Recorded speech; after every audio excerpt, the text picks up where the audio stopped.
ம மக்களோட தேவை என்னவா இருக்குது அப்படின்னா, இன்றைக்கி ஒருத்தரோட அழிவில் தான் ஒருத்தரோட சந்தோஷமாக இருக்குது. அந்த ஒரு விஷயத்துக்கு தான் இந்த மாந்திரிக கலையை இன்றைக்கி தேடி போயிட்டுருக்காங்க. திருட்டு மாங்காய் அப்படின்னாலே பொதுவாக ருசி ஜாஸ்தி. ஏற்ற வீட்டு பொண்டாட்டி, பக்கத்து வீட்டு ஆண்டி, இல்லாட்டி ஊராம் வீட்டு புருஷன், இந்த மாதிரி ஆளுங்களை வசியம் பண்ணி வச்சுக்கிறதுக்கு தான் மாந்திரிகர்கள் இருக்காங்க. ஒரு 100 கால் வருதுன்னா அதை பார்த்தீங்கன்னா ஒரு 70 கால் யாராக இருக்காங்க அப்படின்னாக்கா, இப்போ நீங்கள் இந்த சொல்கிற திருட்டுமாங்க சம்மந்தப்பட்ட விஷயத்தை தான் கேட்குறேன். அடுத்தவன் பொண்டாட்டி நம்ம வசியம் பண்ணி வச்சுக்கிறது, இல்லை அடுத்தவன் புருஷனை வசியம் பண்ணி வச்சுக்கிறது, இது வேணா அப்போதைக்கு தற்சமயத்துக்கு வேணா அது உங்களுக்கு சுகத்தை கொடுக்குமோ ஒழிய. மாமியார் என்ன பண்ணுவாங்கன்னா, நம்ம என்றைக்குமே இந்த வீட்டில் நம்ம தான் கை ஓங்கி இருக்கணும்னு சொல்லிட்டு பசங்களை டம்மியாக்கி தான் கண்ட்ரோலில் வைக்கிற மாமியாருங்க நிறைய பேர் இருக்காங்க. சில பேர் செக்ஸ் வரி பிடிச்சிக்கிட்டு அந்த பொண்ணுங்களை மிஸ்யூஸ் பண்ணுறது, இல்லையா நிறையா காசை வாங்கிக்கிட்டு நீ தலையில் மையத்தடவு, இந்த தகடை தூக்கி வாசலில் கட்டு அப்படின்னு சொல்லிட்டு நிறைய உருட்டிட்டு இருக்காங்க.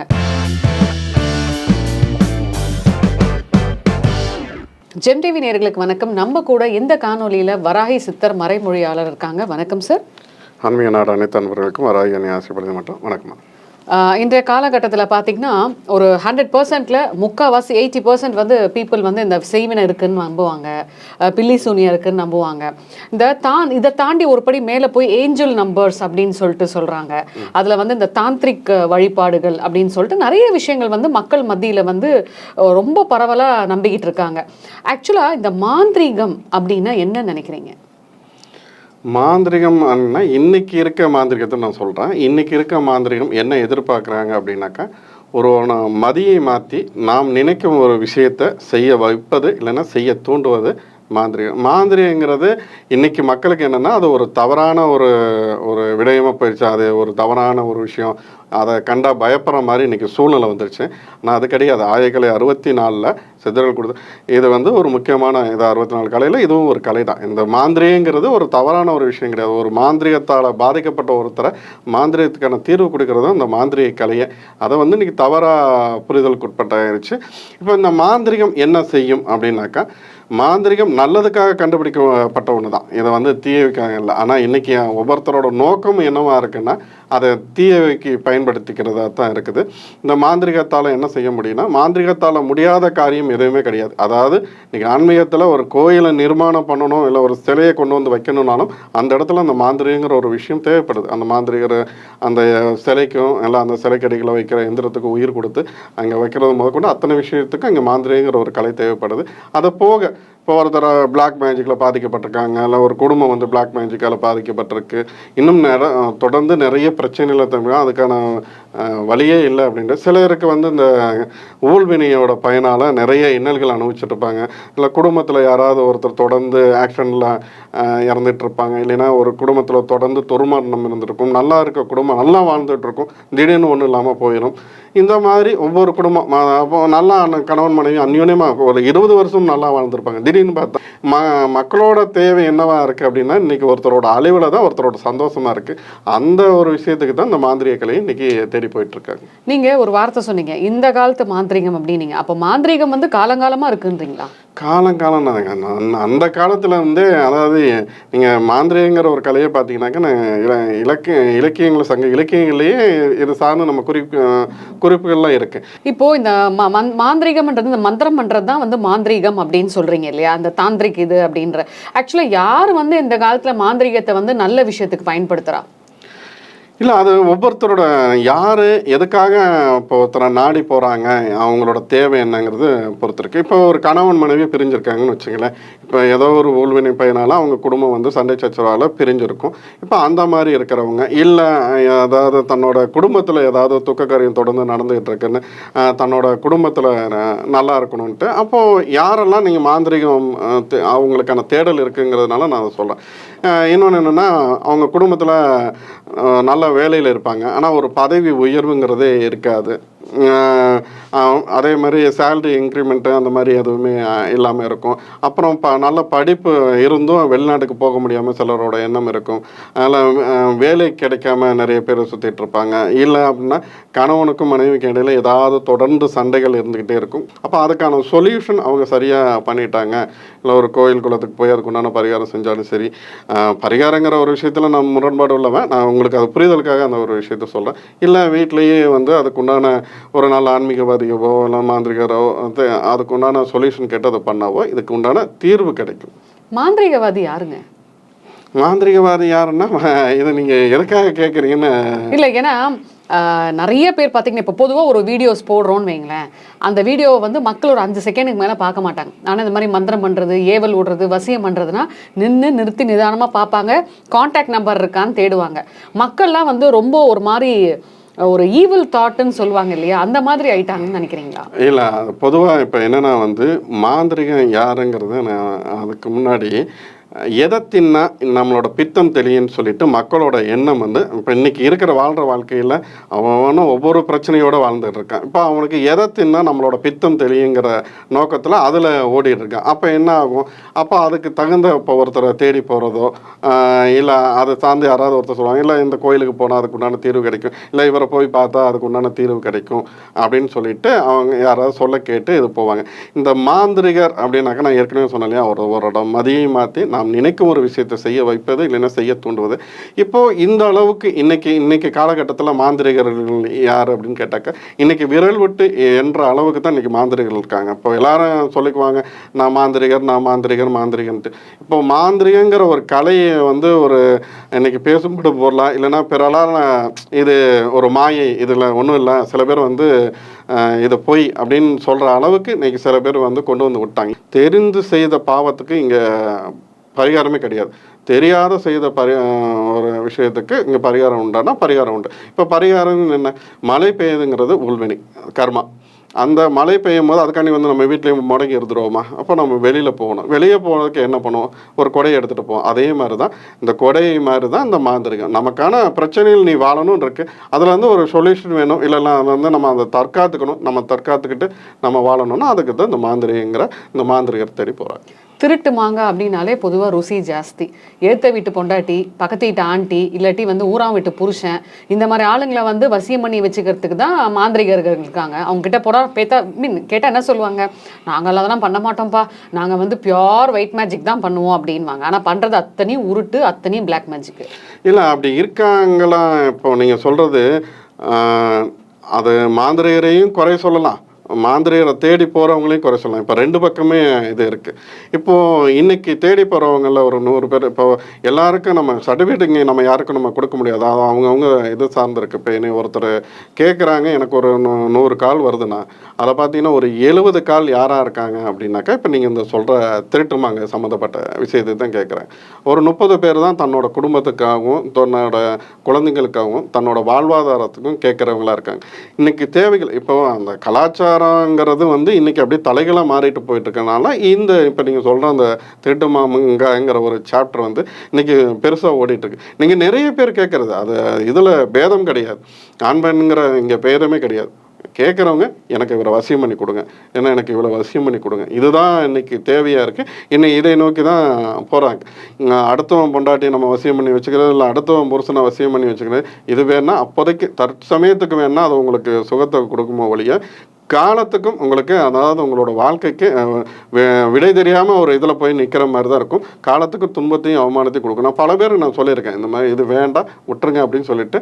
ஆனால் அதை கேட்குறதில்ல. சில பேர் என்ன பண்ணுவாங்க, அப்புறம் அனுபவிச்சுட்டு நீங்கள் அன்றைக்கி நான் சொன்னீங்க நான் கேட்கல, இன்றைக்கி ஒரு வருஷத்தில் இதே இது பார்த்தீங்கன்னாக்கா இதில் பாதிக்கப்படுறாங்க பல பெண்கள். நான் அதை சொல்லுவேன், அம்மா இது வேண்டாம்மா, இது பிரச்சனைம்மா. அவங்க இப்போ கணவர் பார்த்தீங்கன்னா இங்கே வெளிநாட்டில் இருப்பாங்க, இல்லைன்னா ஏதோ ஒரு நல்ல இதில் இருப்பாங்க, இல்லைன்னா அவர் ஒரு அமைதியான பேர் வழியாக இருப்பாங்க. இவங்கள ஏதோ ஒரு விஷயம், அதாவது வந்துன்னா இங்கே என்னென்னா யார் ஒருத்தர் பிரிஞ்சு இருக்காங்களோ இன்றைக்கி யார் வீட்டை கெடுக்கலாம் கல்ல எறியலான்னு சொல்லிட்டு தான் இன்றைக்கி பல பேர் சுற்றிட்டு இருக்காங்க. இப்போ இவங்க என்ன பண்ணுவாங்க, யாராவது அவங்ககிட்ட பேசுகிறது, இல்லை உங்களுக்கு மனசு கஷ்டமாக இருக்கா, இல்லை ஏதாவது ஒரு விதத்தில் அந்த ரொமான்டிக்காக இவனுக்கு பேசி என்ன பண்ணுறது, அவங்க அப்புறம் உள்ளே என்ட்ரானதுக்கப்புறம் பார்த்தீங்கன்னாக்கா அந்த பழைய அந்த கதையாக தான் இருக்கும். இது யாருமே இன்னைக்கு உணர்றதே கிடையாது. அதாவது ஒருத்தனுக்கு உண்மையாக இருக்க முடியாதவன் அங்கே அவனுக்குன்னு ஒரு குடும்பம் இருக்கும், அதை மீறி உங்ககிட்ட மட்டும் எப்படி அவன் உண்மையாக இருந்துருவான். உன்னோட தேவை இருக்கிற வரைக்கும் அவன் பயன்படுத்துவான், அதுக்கப்புறம் கண்டிப்பாக தெருவில் விட்டு தான் போவான். இன்றைக்கி பல குடும்பங்கள் பிரச்சனைக்கு உள்ளாகிறதுக்கு காரணம் இது ஒன்று தான். அதாவது இந்த தகாத உறவு, இல்லைன்னா அடுத்தவன் பொண்டாட்டி நான் வச்சுக்கணும், அவன் வச்சுக்கணும்னு நினைக்கிறது, இல்லைன்னா அடுத்தவன் புருஷன் நான் வச்சுக்கணும்னு நினைக்கிறது, இதுதான் இன்றைக்கி பல பிரச்சனைக்கு மூல காரணம். அப்புறம் இன்னொன்று என்னென்னா வந்து பெண்களுக்கு எதிரி பெண்கள் இன்றைக்கி இதை வந்து ஒரு ஆண் பெண் பேதத்துக்காக பேசலை. இன்றைக்கி ஒரு பெண்ணோட வாழ்க்கையில் நல்ல ஒரு அந்த அந்த நல்ல குடும்பம், நல்ல குழந்தைங்களோட நல்லா வாழ்ந்துட்டு இருப்பான். அவங்களோட வாழ்க்கையில் ஒரு திடீர்னு ஒரு புயல் வரும், அந்த குடும்பமே சின்ன பின்னமாக. அதுக்கு பார்த்தீங்கன்னா அந்த குடும்பத்தில் ஒரு பெண்ணாக தான் இருப்பான். வேற ஒருத்தர் இப்போ இவனுக்கு கல்யாணம் ஆகிருக்கும் தெரிஞ்சிருக்கும், என்றாக இருப்பாங்க. இல்லைன்னா அவங்க குடும்பத்தில் எதுக்கோ ஒருத்தர் இன்றைக்கி ஒவ்வொருத்தரோட தேவை ஒன்றா இருக்குது. ஒருத்தவங்களுக்கு பணம் தேவைப்படுது, ஒருத்தவங்களுக்கு பாதுகாப்பு தேவைப்படுது, ஒருத்தவங்களுக்கு செக்ஸ் தேவைப்படுது. எல்லாரோட தேவையும் ஒன்றும் கிடையாது. இப்போது இதுக்காக ஒருத்தரை நம்ம கட்டுப்பாட்டில் வைக்கணும்னு நினச்சி, இல்லை அடுத்தவங்களுக்கு நீங்கள் சொல்கிற மாதிரி இந்த மாங்காய் திருடணும்னு நினச்சி பல பேரோட குடும்பம் இன்னைக்கு நிற்கிறதுக்கும் ஒரு காரணமாக இருக்குது. இல்லை, இப்போ பொதுவாக செக்ஸ் அப்படின்றதுக்காக மட்டும் இந்த மாந்திரிகத்தை பயன்படுத்துறது இல்லை. பதவிக்கு கூட நிறைய பேர் வந்து அந்த போதையில் போய் விழுறாங்க. எனக்கு இந்த பதவியை பிடிக்கணும், இல்லை பவர், நான் வந்து ஒரு பொசிஷனில் இருக்கணும் அப்படின்றது கூட எல்லாரும் இது பண்ணுறாங்க. புரியுதுங்களா? உதாரணத்துக்கு இது நம்ம ஒரு ஃபேமிலியில் நீங்கள் எடுத்துக்கிட்டா கூட மாமியார் என்ன பண்ணுவாங்கன்னா, நம்ம என்றைக்குமே நம்ம இந்த வீட்டில் நம்ம தான் வந்து கை ஓங்கி இருக்கணும்னு சொல்லிட்டு பசங்களை டம்மியாக்கி தான் கண்ட்ரோலில் வைக்கிற மாமியாருங்க நிறைய பேர் இருக்காங்க. புரியுதுங்களா? நிறைய இடத்துல நாங்களும் பார்த்துருக்கோம். அப்போ மக்களுக்கு வந்து அந்த ஒரு போதை மேல மாய உலகத்துல தான் ஆசை அதிகமா இருக்கா சார்? இல்லை, இப்போது அதாவது இப்போ எம்எல்ஏவாக இருந்தாலும் சரி, மந்திரியாக இருந்தாலும் சரி, இப்போ ஒரு இதில் அரசியலில் இருந்தாலும் சரி, கலைத்துறையில் இருந்தாலும் சரி, எல்லாருக்கும் என்ன தேவைப்படுதுன்னா ஒரு நம்ம வந்து ஒரு இடத்துல வந்து பவர்ஃபுல்லாக இருக்கணும். நம்ம அந்த இடத்துல நம்ம ஒரு பேசும்படு பொருளாக இருக்கணும், இல்லைன்னா நம்ம கொடி அந்த இடத்துல பறக்கணும்னு நினைக்கிறாங்க. இது தவறில்லை. எல்லாரும் ஒரு சிறப்பான ஒரு மனிதராக இருக்கிறதெல்லாம் தவறு கிடையாது. இப்போ அதுக்கு வந்து ஒரு பவர்ஃபுல்லான ஒரு டூல் தேவை. நான் கோயிலுக்கு போகிறேன், எல்லாம் பண்ணுறேன், இருந்தும் எனக்கு ஒரு ஏதோ ஒரு விஷயம் என்னை தடுத்துகிட்டே இருக்குன்னு பல பேரோட குடும்பத்துலையும் சரி, பல பேரோட வாழ்க்கையிலையும் சரி, ஏதாவது ஒரு விஷயம் தடங்களாக தான் இருந்துகிட்டே இருக்குது. அதாவது அவங்களோட ஊழ்வினை பயன்லாம். அதாவது நம்ம ஏதாவது முற்பிறவி, இந்த பிறவிங்கிறதே நம்ம ஏற்கனவே செய்த பாவ புண்ணியத்தினோட இதை தான் இந்த பிறவியை. இப்போ ஏதாவது ஒரு விஷயங்கள் தடையாக இருந்துகிட்டு இருக்கும்போது அதுக்கு என்ன பண்ணுவோம்? ஒரு மாந்திரிகிட்ட போனாக்கா என்ன பண்ணுவாங்கன்னா, ஒரு கழிப்பு பூஜைன்னு ஒன்று பண்ணி, இப்போ ஒரு அரசியல்வாதியை எடுத்துக்கோங்களேன். இப்போ ஒரு எலெக்ஷனில் ஜெயிக்கணும். இப்போ எலெக்ஷன் ஜெயிக்கணும்னா அதுக்கு என்ன வேணும்? அவங்களுக்கு எந்த தடையும் இருக்கக்கூடாது. இப்போ ஒரு விஷயத்தை செய்யணும்னா செஞ்சு முடிச்சணும், நமக்கு இந்த காரியம் நடக்கணும்னா நடக்கணும். இப்போ அதுக்கு என்ன பண்ணலாம்? இந்த மாதிரியான எந்த தடையும் இல்லாததுக்கு ஒரு சங்கல்பம், ஒரு கழிப்பு பூஜை செய்வாங்க. ஒரு பீரியட்லலாம் பார்த்தீங்கன்னா கடவுள் மேல் நம்பிக்கை இல்லாதவங்க கூட ஏதாவது ஒரு இக்கட்டான சூழ்நிலையோ இல்லை குடும்பத்தில் ரிப்பீட்டடாக பிரச்சனை வருமோ, கடவுள் இருக்கான்ப்பா, கடவுள் பார்த்துப்பான் அப்படின்னு சொல்கிற காலம் போய் மந்திரவாதியை ஏன் சார் தேடுறாங்க? அப்போ மக்களுக்கு வந்து கடவுள் மேலே இருக்க அந்த நம்பிக்கை குறைஞ்சிருச்சுன்னு நினைக்கிறீங்களா? கடவுள் மேலே இருக்கிற நம்பிக்கை குறைஞ்சிருச்சுங்கிறது கிடையாது. இப்போது எல்லாரோட தேவையும் என்ன இருக்குது அப்படின்னாக்கா, இப்போ உடனே நம்ம இன்ஸ்டண்ட்டாக ஒரு 2 நிமிஷத்தில் நூடுல்ஸ் போட்டோம், நம்ம எடுத்தோம், சாப்பிட்டோம் அப்படிங்கிற அந்த கதையில் இப்போ எல்லாரோட இப்போது ஒரு விஷயம் புரிஞ்சுக்கணும். உங்களுக்கு ஒரு பிரச்சனை நடக்குது, உங்களோட வாழ்க்கையில் ஒரு பிரச்சனை என்ட்ராகுது அப்படின்னாக்கா, நமக்கு ஒரு தொல்லை வருதுன்னா அதுக்கு என்ன காரணமாக இருக்கும்? அவனோட தேவையும் நோக்கமும் எண்ணமும் தான் ஒருத்தனுக்கு பிரச்சனையே வருது. சும்மா ஒருத்தனுக்கு பிரச்சனை வந்தோமா, சில பேர் சொல்லுவாங்க, நான் எந்த பாவமே செய்யறதில்ல, ஒரு எறும்புக்கு கூட துரோகம் நினச்சதில்லை, ஆனால் எனக்கு பிரச்சனையே வருது. ஆனால் எல்லாம் பேசுறதுக்கு வேணால் அந்த டயலாக் வேணால் நல்லாயிருக்கும். இன்னைக்கு பணம் கொடுத்துட்டாக்கா, ஒரு மாந்திரியரை பார்த்து பணம் கொடுத்து எனக்கு இந்த வேலையை நீங்கள் செஞ்சு கொடுங்க அப்படின்னு பணம் கொடுத்துட்டாக்கா, அந்த தெய்வம் வந்து இவங்க வீட்டு வேலைக்காரின்னு உங்களுக்கு நினைப்பு. ஒரு கேள்வி எனக்கு, நான் இது எல்லாரையும் கேட்கல, பட் ஒரு சில தப்பு பண்ணுறவங்களுக்கு கேட்குறேன். மாந்திரிகர் அப்படின்னாலே 2 விதமாக இருக்காங்க. ஒரு சில பேர் ஓரளவுக்கு நல்லா செய்கிறாங்கன்னு வச்சுக்கோங்களேன். சில பேர் செக்ஸ் வரி பிடிச்சிக்கிட்டு அந்த பொண்ணுங்களை மிஸ்யூஸ் பண்ணுறது, இல்லையா நிறையா காசை வாங்கிக்கிட்டு நீ தலையில் மையத்தடவு, இந்த தகடை தூக்கி வாசலில் கட்டு அப்படின்னு சொல்லிட்டு நிறைய உருட்டிட்டு இருக்காங்க. பொதுவாக மாந்திரிகர்னாலே டுபாக்கூருங்களா சார்? இல்லை, நீங்கள் மாந்திரிகர்னாலே டுபாக்கூரு இல்லை அவங்க பொய் சொல்கிறாங்கன்னு ஒரு விஷயத்த இதுக்கு நான் ஓப்பனாகவே நான் பேசுகிறேன். நீங்கள் கேட்குறது அதை வாதம் பண்ணணும்னு முடிவாயிருச்சு, அதுக்கு நான் பேசுகிறேன். இப்போது மாந்திரிகர் டுபாக்கூர் அப்படின்னு நீங்கள் சொல்கிறீங்க இல்லையா? இப்போது இன்றைக்கி ஒரு மயான பூஜை செய்கிறவர் ஒரு மாந்திரன்னு வச்சுக்கோங்களேன். அவர்கிட்ட நீங்கள் போய் கேட்குறீங்க, எனக்கு ஒரு விஷயத்தை பண்ணி கொடுங்க அப்படின்னு கேட்குறீங்க, எனக்கு இந்த காரியத்துக்கு பண்ணி கொடுங்கன்னு. ஒரு மை கொடுக்கணுன்னா, இப்போ ஒரு மையை நம்ம இப்போ கொடுக்கணும் அப்படின்னாக்கா, இப்போ ஒரு மையை ரெடி பண்ணால் அதுக்கு உண்டான பொருள் இருக்குது, அதுக்கு உண்டான தேவைகள் இருக்குது, இப்போ அதுக்கு உண்டான பூஜைகள் பண்ணணும், இதுக்கு எல்லாமே செலவாகும். இப்போ இவங்க என்ன நினச்சிக்கிறாங்க, இப்போ ஒரு பொருள் கொடுக்கணுன்னா ஒரு மையை கொடுக்குறோம், இப்போ நீங்கள் சொல்கிற மாதிரி ஒரு மையை கொடுக்குறோன்னா ஒரு 5000 செலவாகனா, இவங்க இருக்கிற அத்தனை பேருக்கும் ஒரு 50 பேரை நம்ம தேடுறது, அதில் 500 ரூபாய்க்கு ஒருத்தன் சொல்லுவான், இது மாதிரி நான் மை கொடுக்குறேன்னு உடனே அவன்கிட்ட போய் வாங்குறது, 500 வாங்குறது. அப்புறம் அதே மாதிரி அடுத்த 10 நாள் இன்னொரு ஆளை மாற்றுறது, இப்படியே மாற்றுறது 500, 1000, 800 அப்படின்னு சொல்லி கொடுக்குறது. அப்போ நீங்கள் இதெல்லாம் நீங்கள் போய் ஒருத்தர்கிட்ட நீங்கள் பண்ணும்போது அப்போ உங்களை ஏமாத்துறாங்கன்னா அது அது வேண்டாம். ஒன்று நீ தெய்வத்திட்ட சரணாகதி ஆயிரு. நீ ஒரு மாந்திரிகிட்ட போய் நான் ஏமாந்துட்டேன்னு சொல்லுங்க. எந்த ஒரு தெய்வத்துக்கிட்டையும் ஆத்மா சரணாகதி ஆகிட்டான்னா அது போதும். அது நமக்கு உண்டான எல்லாத்தையும் நம்ம பார்த்துக்கணும். நம்ம அதை விட்டுட்டு மாந்திர தேடி போனோம், ஏமாத்துறவனா தேடி போயிட்டு அப்புறம் நான் ஏமாந்துட்டேன்னா யார் உண்மையாக இருப்பாங்க? இல்லை அவன் யார் இத்தனை காலம் இந்த ஃபீல்டில் இருக்காங்க? நமக்கு அங்கே போன ஒரு வைப்ரேஷன் இருக்கும். ஒருத்தங்கிட்ட நம்ம நாடி போகிறோம், அந்த மாந்திரிகம் இந்த வேலையை செய்வார்னா ஒரு 3 மணி நேரத்தில் வந்துடும், இல்லை 24 மணி நேரத்தில் வந்தால் அது நடக்கிறதுக்கு சாத்தியமே கிடையாது. அதுக்கான எந்த ஒரு சாத்தியமும் கிடையாது. அதை மீறி செஞ்சுட்டு அப்புறம் அது குத்தம் இது குத்தம்னு சொல்கிறது தப்பு தான். இங்கே நம்மளோட தேவை அதை தான். நம்ம ஒருத்தரை போய் ஏங்க இதை நீங்கள் பண்ணி கொடுப்பேன் கேட்கும் போது அவங்கள்ட்ட கேட்குறது, அந்த ஒருத்தி வசியம் பண்ணணும்னு கேட்குறது, இல்லைன்னா இது அப்போ அவன் என்ன பண்ணுவான், அவனோட காசு தேவைக்காக இந்த மாதிரி ஒரு சிலர் கையவர்கள் இருக்க தான் செய்கிறாங்க. அது வந்து எல்லாரையும் பழி சொல்கிற மாதிரி ஆயிடும். ஏன் சார், இப்போது இந்த வசியமை செய்கிறதுக்கே வந்து நிறைய பேர் வந்து அந்த தலைச்சம்புள்ளையோட மண்டவோடு எடுப்பாங்களாமே. இந்த சுடுகாட்டில் வந்து இந்த வெட்டியானுங்களை கரெக்ட் பண்ணி வச்சுக்கிட்டு தலைச்சம்புள்ள வருதுன்னா அந்த மண்டை ஓடுலேருந்து ஏதோ மையெல்லாம் எடுப்பாங்கன்றாங்க. இது உண்மையா சார்? இல்லை, தலைச்சம்புல் மண்டையோடு எடுப்பாங்களா, இல்லை தலைச்சம்புல் அந்த அவங்க சம்மந்தப்பட்ட அந்த பொருளை எடுப்பாங்களா அப்படின்னாக்கா இதெல்லாம் ஒரு காலத்தில் இருந்தது. இன்றைக்கி அது செய்கிறதுக்கெல்லாம் ஆட்கள்லாம் கிடையாது. அப்படி சொல்கிறதும் ஒரு ஏமாற்று வேலை தான். தலைச்சம்புல் இதுக்கெல்லாம் இங்கே வேலையே கிடையாது. இந்த போதையின் உச்சக்கட்டம் அப்படின்னு சொல்லுவாங்க. ஓகே, தலைச்சம்புள்ள மண்டவோடலாம் இப்போ இல்லைன்னு சொல்லியாச்சுல. மாதவிடாய் துணியை வச்சு பயங்கரமாக வந்து வசியம் பண்ணுறாங்களே சார். இல்லை, மாதவிடாய் துணியை வச்சு வசியம் பண்ணுறாங்க அப்படிங்கிறது வசியத்துக்கு அது ஆகாது. அதாவது கெட்ட வேலைக்கு செய்வாங்களான்னா சிலர் செஞ்சுக்கிட்டு இருந்தாங்க, நான் கேள்விப்பட்டிருக்கேன். அதான் நான் சொல்லேன், என்னோட முறைங்கிறதே வேறு. இப்போ நான் சார்ந்து நான் போகிற விஷயங்கள் இன்றைக்கி இருக்க மாந்திரிக கலையிலேருந்து நான் வேற ஒரு இதை நோக்கி நான் போயிட்டுருக்கேன். நான் வராகியோட உபாசகன். என்னோட இதுங்கிறது நம்ம ஒரு விஷயத்த சொன்னால் உனக்கு இந்த காரியம் நடக்கும்னு சொன்னால் அது நடக்கணும், அவ்வளோதான். என் சார்ந்து என் தெய்வம் வந்து எனக்கு கொடுத்த அருளாசி அதுதான்.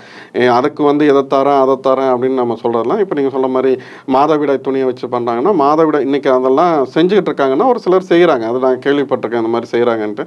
ஆனால் அதனால் ஒரு பயனும் கிடையாது. அது கெட்ட வேலைக்கு வேணால் பயன்படுத்தலாம், நல்ல வேலைக்கு அதை பயன்படுத்துவதா கிடையாது.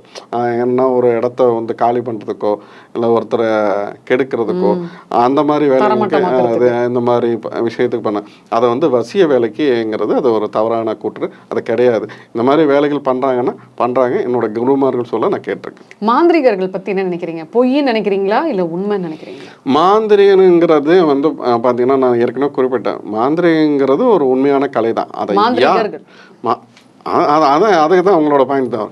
அதை யார் செய்கிறாங்க, எப்பேற்பட்டவங்க செய்கிறாங்க, அந்த தெய்வத்தோட இப்போது அனுகிரகம் இருக்கா அப்படின்னு சொல்லிட்டு இப்போ பல பேர் வந்து பல தெய்வங்களை போய் வணங்க முடியாது.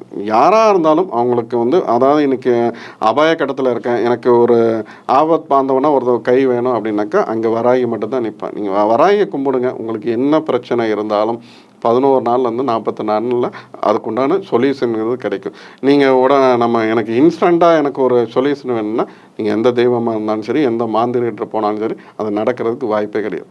ஏன் சார் பொதுவாக இந்த மந்திரம் மாந்திரீகம் இந்த மாதிரி விஷயம், மாந்திரீகம் அப்படின்னாலே கேரளா போங்க, அங்கே நடக்காத விஷயமே கிடையாது அப்படின்றாங்க. கேரளா தான் வந்து மாந்திரீகத்துக்கு பேர் போன இதுன்னு ஏன் வந்தது? இல்லை, இப்போ ஒரு பழமொழி சொல்லுவாங்களே, இக்கரைக்கு அக்கறை பச்சை அப்படின்பாங்க இல்லையா, அந்த மாதிரி தான். இப்போது குடிச்சாத்தான்ட்டு இப்போ இடையில ஒரு விஷயம் ஓடிட்டு இருந்தது. என்னென்னா அந்த கரூர் பக்கத்தில் குடிச்சாத்தான் கல்லெறியுதுன்னு இவங்களுக்கு என்ன நினைப்பேன்னா, குட்டிச்சாத்தான்னா உடனே வேலை செஞ்சிடும், உடனே ஒரு நம்மளோட காரியம் தான் சொல்ல இன்ஸ்டண்ட்டாக ஒரு காரியத்தை இருப்பேன். அப்படிலாம் கிடையாது. நான் ஏற்கனவே சொல்கிறேன், குட்டிச்சாத்தானை இங்கே வச்சு வேலை செய்கிறவர்கள் மிகவும் குறைவு கிடையாது. நான் மறுபடியும் அதான் சொல்ல, யாரையும் குறையோ குத்தமாக சொல்ல, அவங்கெல்லாம் ரொம்ப இதெல்லாம் ஜாம்பவனாக இருந்தவங்களாம் ஒதுங்கி போயிட்டாங்க. இன்றைக்கி கேரளாவோட ஆன்மீகத்துக்கு முதல்ல இப்போ ஆன்மீகமாக இருந்தாலும் சரி, எந்த கலையாக இருந்தாலும் சரி, எங்கேருந்து தொடங்குது? இங்கே தமிழ் குடியிலேருந்து தான் தொடங்குது. ஆன்மீகத்துக்கு பேர் போன ஸ்தலமே இங்கே தான் இருக்குது. அப்போது மாந்திரிகத்துக்கு இங்கே அனைத்து சித்தர்மார்களும் இங்கேருந்து தான் எல்லா கலையையும் சொல்லிக் கொடுத்துட்டு போயிருக்காங்க.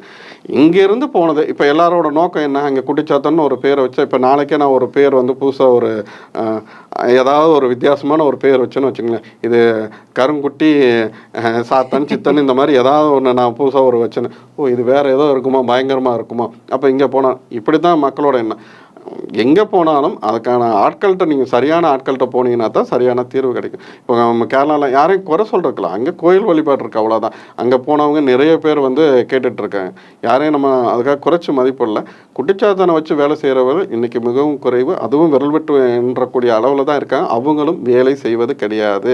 நீங்கள் தேடி ஓடி போனீங்கன்னா அதுக்கு ஒன்றான எந்த ஒரு பிரயோஜனம் கிடையாது. இப்போது அதான் நான் கரூரில் நான் சொன்னலையே ஒரு சம்பவம், வீட்டு மேலே கல் எறிஞ்சிட்டு கல் விழுந்துகிட்டே இருக்குது அப்படின்னு சொல்லிட்டு கவர்மெண்ட்டே சிசிடிவிலாம் போட்டு செக் பண்ண விஷயம். நான் ஒருத்தர் தான் சொன்னேன், அது குட்டிச்சாத்தானோட வேலையே கிடையாது, சில கயவர்களோட வேலைன்ட்டு. அப்புறமா தான் அந்த ஒரு வாரம் கழிச்சு தான் அவங்களுக்கு எனக்கு அந்த ஊருக்காரர் ஒருத்தர் கட்சிக்காரர் கூட்டு சொன்னார், சாமி இந்த மாதிரி பிரச்சனை கல் விழுந்துகிட்டே இருக்குது, யாருமே கண்டுபிடிக்க முடியல அப்படின்னு சொல்லி. நான் சொன்னேன், இது வந்து குட்டிச்சாத்தானோட வேலையே கிடையாது. குட்டிச்சாத்தானை வச்சு வேலை செய்கிறதுக்கு இங்கே ஆட்களே கிடையாது. குட்டிச்சாத்தான்னு சொல்கிறாதே அது ஒரு ஏமாற்று வேலை. நீங்கள் அது அங்கே இருக்க ஒரு சில கயவர்கள் தான் இந்த வேலை செய்கிறாங்க. ஒரு வாரத்தில் அதை கண்டுபிடிச்சிட்டாங்க. ஆக்சுவலாக நீங்கள் ரொம்ப பேர் போனவங்க. எனக்கு இப்போ இந்த ஒரு இன்சிடென்ட் சொல்லும்போது எனக்கு இன்னொன்று ஞாபகம் வருது, தோப்பூர் கணவாய் அந்த மேட்டரில். தொப்பூர் கணவாய் அதை பற்றி கொஞ்சம் சொல்லுங்களேன். இல்லை, தொப்பூர் கணவாய்ங்கிறது என்னென்னா தினம் அங்கே ஆக்சிடென்ட் நடக்கிறதுக்கு உண்டான இது. இப்போ நம்ம சொல்கிற ஒரு விஷயத்த அவங்க கிளைம் பண்ணிக்குவாங்க. நான் யாருக்காகவும் எதுவும் இது பண்ணுறல. தொப்பூர் கணவாய்ங்கிறது தினம் அங்கே பார்த்தீங்கன்னாக்கா அங்கே ஆக்சிடென்ட் நடந்துக்கிட்டே இருக்கும். விபத்துகளும் இறப்புகளும் தொடர்ந்து நடந்துக்கிட்டே இருக்கும்.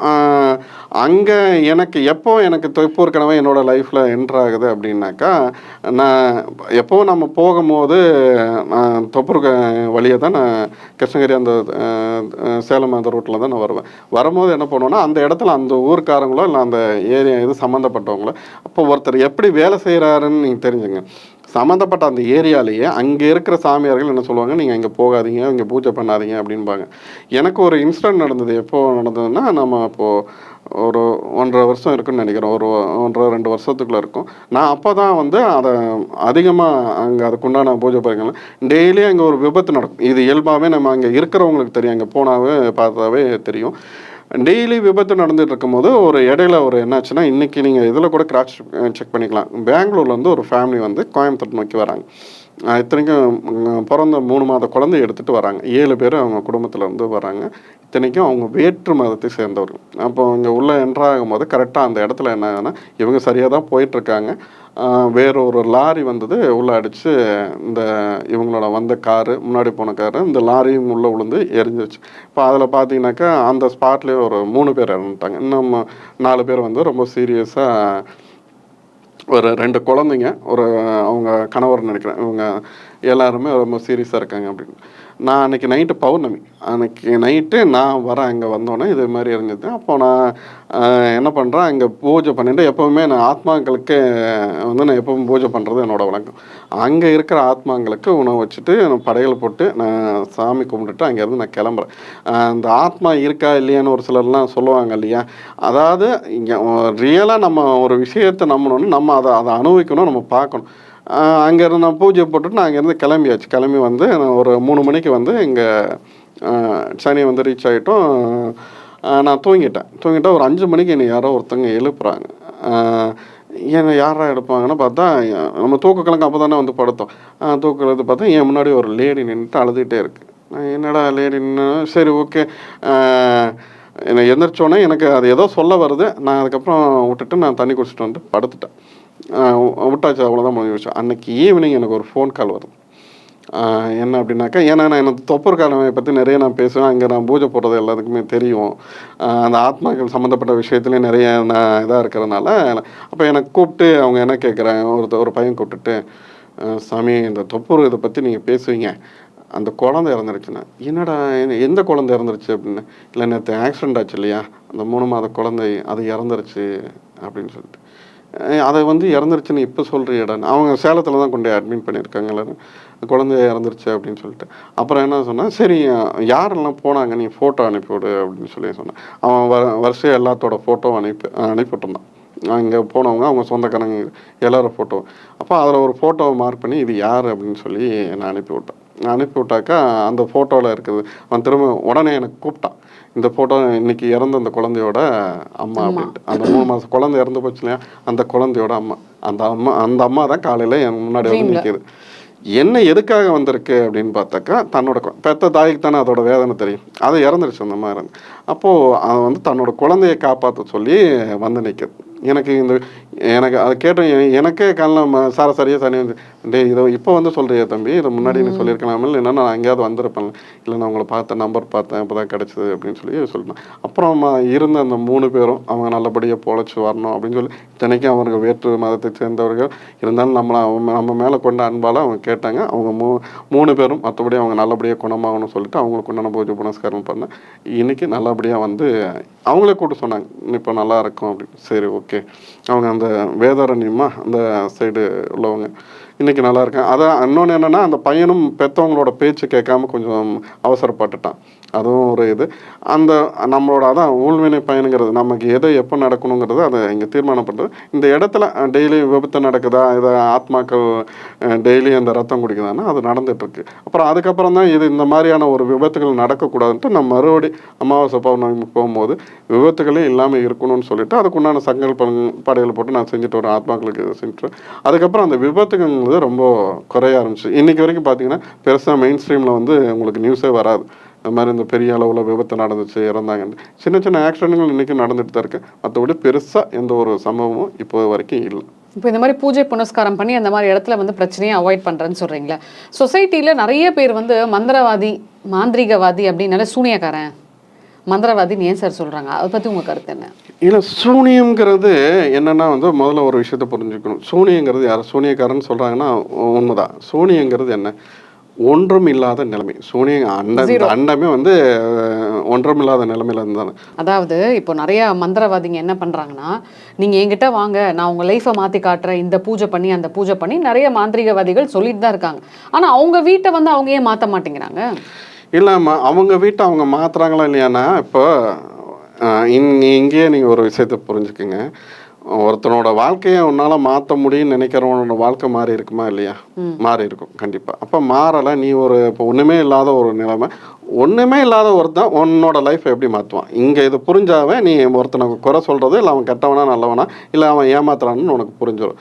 இப்போ ஒரு தெய்வத்தை உபாசனை பண்ணுறவன், ஒரு தெய்வத்தோட சித்தி பெற்றவன், அவனை எந்த காலத்துலேயும் அந்த தெய்வங்கிறது வந்து அவன் ஏழையாவோ இல்லை ஒன்றும் இல்லாதவனாவோ வச்சுருக்காது. அவனுக்கு உண்டானது எல்லா தேவையும் இப்போ உடனே ஒருத்தன் செல்வ செழிப்போடு இருந்தால் தான் அவனுக்கான எல்லாம் இருக்கா அப்படிங்கிறது தெரியும். அவனால் மாற்றத்தை கொடுக்க முடியுமா? இப்போ ஒரு இடத்துக்கு போனால் ஒரு தெய்வத்தோட வைப்ரேஷன் இருந்தாக்கா இந்த இடத்துக்கு போனோம், இந்த இடத்துக்கு கோயிலில் போய் சாமி கும்பிட்டு வந்தோம், இந்த கடலில் நீராடணும்னா நமக்கான பயன் இருக்குது அப்படின்னாக்கா கண்டிப்பாக அது நடக்கும். இப்போ அந்த மாதிரி இவங்களுக்கு செல்வ செழிப்போட மாற்றுற அளவுக்கு அவங்களுக்கு அந்த திறமையும் அந்த தெய்வத்தோட அனுகிரகமும் இருந்தால் அவனோட வாழ்க்கையும் நல்லாயிருக்கும். நம்ம அவங்கள பார்த்தாவே முடிவு பண்ணிடலாம், இங்கே நம்ம போனாவே இங்கே நமக்கான காரியம் நடக்கும் நடக்காதுங்கிறது நம்ம தெரிஞ்சிடும். இது தெரியாமல் போய் தான் பல பேர் மாட்டிக்கிறாங்க. ஏன் நிர்வாண பூஜை கேட்குறாங்க? நிர்வாண பூஜை ஏங்க, இன்றைக்கி ஒரு விஷயம், இன்றைக்கி எல்லாருமே படித்த சமூகத்தை சேர்ந்தவர்கள், இன்றைக்கி எல்லாத்துக்குமே வந்து படிப்பறிவுங்கிறது இருக்குது. ஒரு விஷயத்தை ஆராய தெரியறக்குண்டானது. நிர்வாண பூஜைங்கிறது எதுக்கு இன்றைக்கி யாருமே நிர்வாண பூஜைங்கிறது யாரும் பண்ணுறது கிடையாது. நிர்வாண பூஜை பண்ணுறான்னா அவன்லாம் காசியில் தான் இருப்பான். காசியில் போய் நிர்வாண பூஜை பண்ண அவன் இடத்துல அவன் தனிப்பட்ட அந்த உபாசனை பண்ணுறவன் நிர்வாண பூஜை பண்ணுறான்னா அது அவன் சார்ந்தது. இன்னொருத்தங்களை நிர்வாண பூஜை பண்ண சொல்கிறான்னா அவன் ஒரு 1ஆம் நம்பர் இவனாக தான் இருப்பான். அது எனக்கு இந்த வார்த்தையில் ஒதுக்குறதுல ரொம்ப கவனமாக நான் இது பண்ண வேண்டியது இருக்குது. அப்போ நீங்கள் ஒருத்தர் நிர்வாண பூஜை உன்னை பண்ண சொல்கிறான்னா அவனை செருப்பால் எடுத்து அடிச்சுட்டு நீ அடுத்த வேலையை பாரு. நிர்வாண பூஜைக்கு நீ போகிறதுங்கிறது தவறு. நான் இந்த மாதிரி யாராவது தவறான ஒரு நோக்கத்தோடு அவங்க பழகிறான்னு நானே பல பேரை நான் கூப்பிட்டு சத்தம் போட்டிருக்கேன். என்கிட்ட சொல்லுவாங்க, இந்த மாதிரி நான் போனேன், இந்த இடத்துல இருக்கேன் சாமி, நீ முதல்ல நீ அவங்கள அனுப்புறியா இல்லையா, அங்கேருந்து இடத்த காலி பண்ண அப்படின்னு நான் பல பேருக்கு நான் இது பண்ணியிருக்கேன். அப்போது அந்த மாதிரியான ஒரு விஷயங்கிறது தவறு. அப்போ நம்ம அப்படி ஒருத்தர் நம்மளை வந்து வழி நடத்துகிறான்னா அப்போவே அவனை நீங்கள் செருப்பால் அடிச்சுட்டு நீ அந்த இடத்த காலி நமக்கே அப்பேற்பட்டவங்க நம்ம அந்த இடத்துல எதுக்கு இருக்கணும்? நாளைக்கு அது எங்கே போய் முடியும்? தேவையில்லை ஒரு பிரச்சனைக்கு சொல்யூஷன் தேடி போய் அது பல பிரச்சனைக்கு இதாக வந்து முடியும். அப்போ அதை நம்ம இன்றைக்கி எல்லாருமே படித்த சமூகத்தினர் தான். அதனால் அதை யோசித்து செய்கிறது சரி. இன்றைக்கி அந்த விஷயம் இருக்கானா, நிர்வாண பூஜை இருக்கானா? கிடையாது, அனைத்திறமே கிடையாது. அப்படி யாராவது பண்ணுறாங்க இல்லை இது பண்ணுறோன்னு சொன்னாவே அது ஒரு தவறான வாதம். ஓகே, என்னோட ஒரே ஒரு கேள்வி என்னன்னா, இப்போ மாந்திரிகம் வந்து இருக்குது அப்படின்னு சொல்கிறீங்கல்ல, என்ன மாதிரியான நல்ல விஷயத்துக்கு வந்து மாந்திரிகத்தை அப்போ பயன்படுத்தலாம்? இல்லை, அதாவது மாந்திரிகம் இருக்குது அப்படின்னா நீங்கள் எல்லா விஷயத்துக்குமே நீங்கள் மாந்திரிகத்தை நீங்கள் தேடலாம். அதுக்கு உண்டான சொல்யூஷன் இருக்கானா, சொல்யூஷன் இருக்குது. இப்போ என்ன விஷயத்துக்கு தேடலான்னா, அதான் நான் தான் சொன்னேன் இல்லையா, இப்போ ஒரு குடும்பத்தில் இருக்கும் எல்லாருக்குமே எல்லாரோட நோக்கமும் தவறாக இருக்க போகிறோம். ஒரு ஒரு தாயோட நோக்கம் என்னவாக இருக்கும்? தன் கணவன் நல்லா இருக்கணும், தன் பசங்க நல்லா இருக்கணும், தன் குடும்பம் நல்லா இருக்கணும், தன் குடும்பத்தை சுற்றி செல்வ செழிப்போட வாழணும். இதுதான் அவளோட நோக்கமாக இருக்கும். எல்லாத்துக்குமே மாந்திரிகம் தான் சொல்யூஷன்னா அது கிடையாது. நீங்கள் நீங்கள் கும்புற தெய்வம் வந்து உங்களுக்கு அனுசரணையாக இருக்கும். இப்போ எனக்கு ஒரு மாந்திரையில நான் தேடி போக வேண்டாம், எனக்கு இருக்க எல்லா பிரச்சனைக்கும் ஒரு தீர்வு வேணும்னா ஒரே விஷயம்தான். பிரம்ம முகூர்த்தத்தில் வராகியோட ஃபோட்டோ வாங்கி வச்சு வீட்டில் விளக்கேற்றுங்க. ஒரு சுத்தமான தேங்காய் எண்ணெயால், அதுவும் செக்கில் ஆட்டின ஆயிலில் நீங்கள் விளக்கேற்றுங்க.